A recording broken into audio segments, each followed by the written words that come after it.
안녕하십니까. 행복이 먼저다. 오늘은 손절해야 한 인간을 손절 못하면 이라는 제목으로 몇 말씀 같이 나누도록 하겠습니다. 손절해야 돼요. 이 인간은 손절을 해야 되는데 만약에 손절해야 하는 인간을 만약에 당신이 손절을 못하셨다. 관계를 끊어버려야 되는데 끊지를 못했다. 질질 끌려다녔다. 그러면 어떻게 될까? 너무나도 안타까운 제목이 아닐 수 없습니다. 애벌레가 괴물됩니다라는 제목의 동영상을 제가 올렸는데 거기에 댓글을 쓰신 한 분의 내용은 참으로 안타까운 그런 댓글이죠. 20년간 가스라이팅을 당하신 거죠. 20년간 그런 말도 안 되는 소인배한테 당하고 또 당하고 또 당하고 이제 괜찮겠지 그러다가 또 당하고 그게 1년, 5년, 10년, 20년간 그런 아주 오랜 가스라이팅을 당하신 거죠. 그래서 지금은 손절을 하긴 하셨는데 진작 손절을 했어야 되는데 못한 아쉬움이 남지 않을까 생각이 됩니다. 당연히 남죠. 아니 그 진작 그런 씨잘데기 없는 인간을 왜 내가 진작 손절하지 않았나 라는 아쉬움이 남지 않겠습니까? 손절해야 될 인간들이 있어요. 그런 소인배 하이나 기질을 가졌는 사람을 손절하지 않으면 시간이 지나면 지날수록 그 가스라이팅에 익숙하게 됩니다. 그래서 그 중독이 되는 거죠. 관계의 중독. 관계의 중독이 무슨 말이야? 관계의 중독. 학대받는 사람도요, 계속 학대받으면 그 학대받는 것에 중독됩니다. 막 욕을 얻어먹고 있어. 막 욕을 얻어먹고 있는 사람이 욕을 얻어먹을 때 힘들죠. 근데 계속 그 욕을 얻어먹고 살면 나중에 되면 중독돼 버려요. 남을 막 학대해. 가해자죠. 남을 막 학대하잖아요. 이것도 중독이 됩니다. 그래서 남을 학대하고 남을 공격하고 남을 교활하게 이용하는 것 그것도 중독되는 거죠. 그래서 어떤 이 관계에서 어떤 중독이 되어 있는가 진지하게 생각할 필요가 있다는 거죠. 애벌레가 괴물되는 것, 바늘도둑이 소도둑되는 것 그런 것들이 차근차근 조금씩 계속 지속적으로 영향을 주면서 가해자도 중독되고 피해자도 중독되는 거죠. 그래서 너무나도 긴 시간 10년, 20년 이런 긴 시간 동안 가스라이팅을 당하게 됩니다. 가해자가 손해입니까? 피해자가 손해입니까? 피해자가 당연히 엄청난 고통이죠. 얼마나 큰 고통을 긴 시간 동안 받았겠습니까? 그 가해를 당한 사람, 가스라이팅을 당한 사람은 얼마나 많은 상처와 힘든 일이 있었겠습니까? 자, 근데 그런 것을 왜 사전에 막지를 못했느냐? 손절해야 될 순간에 손절을 못했기 때문이에요. 이게 무슨 말이지? 그럼 언제 손절을 해야 되지? 손절해야 될 때가 딱 있습니다. 보통 사람과는 다른 행동을 할 때, 보통 사람과는 다른 그런 모습을 보였을 때 대부분의 이 마음이 참 착하신 분들은 아이 뭐 처음에 한번 그랬겠지? 다음에는 안 그러겠지?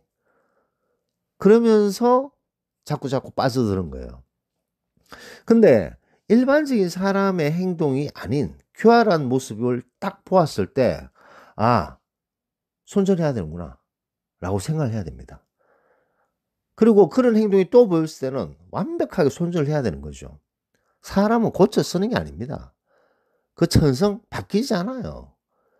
그런 씨잘데기 없는 인간을 손절하지 않고 질질 끌려서 가다 보면 나중에는 괴물을 만들어 버리고 그 괴물에 가스라이팅을 당한다는 거죠. 얼마나 안타까운 일입니까? 그래서 그런 손절해야 될 때 손절해 버리면 괴물로 키우지도 않고 가스라이팅도 그렇게 긴 시간 당하지 않는다는 거죠. 그래서 오랜 시간 가스라이팅을 당하고 엄청난 정신적 피해를 보신 분들, 그런 분들이 아, 맞아. 옛날에 그런 사인이 있었을 때, 그런 어떤 그 시그널이 있었을 때, 그때 내가 손절을 했었어야 되는데, 라는 아쉬움이 남는다는 거죠. 그래서 항상 그런 어떤 사인이 있었을 때, 그런 시그널이 있었을 때 어떤 보통 사람과는 다른 그런 교활한 그런 아주 그 소인배 기질, 어 막 그 뒤에서 막 욕하고 뒤에서 막 이권을 챙기고 손바닥 뒤집듯이 상황을 바꾸고 무리를 지어서 공격하고 이런 아주 그 소인배 하이에나 기질을 가졌는 사람들의 행동, 그런 것이 있을 때는 과감하게 손절해야 됩니다. 두려워할 필요도 없고. 혹시 손절해서 문제가 생기지 않을까, 내가 피해 보지 않을까라는 걱정을 하실 필요가 없습니다. 손절 못해서 피해 보는 것이 나중에는 훨씬 크다는 거죠. 손절 못해서 받는 정신적 그런 피해가 상상을 초월하게 크기 때문에 손절해야 될 때는 손절해야 됩니다. 마음을 단단히 먹고 단호하게 행동해야 되는 거죠. 뭐 인생이 뭐 한 500번 됩니까? 500번 되면 뭐 손절도 못해서 한번 당해도 보고 뭐 499번 남았으니까 100번 됩니까? 50번 됩니까? 한 번밖에 없는 너무나도 귀중한 자신의 삶을 사는 데 있어서 그런 시잘데기 없는, 정말 시잘데기 없는 그런 소인배한테 가스라이팅을 당하고 정신적으로 괴로워하고 질질 끌려다니고 있을 수 없는 일이라는 거죠. 단호한 손절이 필요합니다. 단호한 손절. 그래서 단호하게 손절 딱 하잖아요. 그러면 생각지도 못한 일들이 벌어지게 된다는 거죠. 단호하게 손절을 하고 단호하게 행동했을 때 그 결과를 딱 봤을 때 아마 거의 99.9%는 이런 말씀을 하시리라고 믿습니다. 무슨 말씀을 하실까요? '아 내가 왜 진작 안 했지? 아 내가 왜 진작 안 하고 왜 질질 끌려서 지금까지 못 했지? 내가 뭐가 무서워서 지금까지 못 했을까? 내가 왜 쓸데없이 걱정해서 지금까지 못 했을까?' 해 보니까 너무너무 좋은데 내 자신을 위해서 단호하게 손절해야 될 인간을 손절하는 그런 행동을 '왜 진작 못 했을까?'라는 생각을 가지게 된다는 거죠. 그래서 손절해야 하는 인간을 손절하지 못하면 엄청난 피해가 됩니다. 자기 자신을 위해서 한 번밖에 없는 자신의 삶에 그런 말도 안 되는 소인배에 휘둘리지 말고 손절해야 될 때는 과감하게 손절하는 것이 너무나도 중요하다는 것을 강조하면서 녹을 마치도록 하겠습니다. 감사합니다.